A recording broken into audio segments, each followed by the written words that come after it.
Hello，歡迎收睇95年香港女生放假日常。今日嘅 OOTD 捲咗個頭俾大家睇下，係咪幾靚呢？第一站呢，就去咗旺角嗰邊，好耐冇嚟旺角啦。今日特登嚟創興睇下呢個迷宮飯嘅展覽。唔知大家有冇睇呢套動漫呢？呢個展覽入邊呢，收錄咗好多作者嘅原創手稿。其實我本身睇迷宮飯嘅時候都覺得佢內容好似有啲無厘頭，但係又有啲感動位。佢入邊呢，仲有好多魔物料理嘅模型，真係好像真，好得意啊！我睇動漫嘅時候呢，最印象深刻呢就係嗰個炎龍嘅料理。呢度仲有1:1炎龍打卡添啊！最尾梗係唔少得紀念品位啦，fans 一定要嚟買啊！第二站呢，就去咗啟德 ASI 嗰邊。最近呢，都有收到姊妹私信我，點解而家咁得閒可以周圍去玩？因為我之前呢，就辭咗份正職，所以而家就多咗時間可以周圍去啦。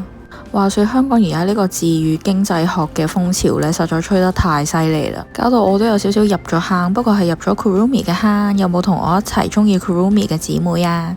話說去完旅行返嚟呢，喺香港完全係唔想買嘢，有冇人同我一樣？好，行完就返屋企擼貓啦，之後就出咗嚟食牛肉麵做晚餐。今條片去到呢度差唔多啦，我哋下次再見。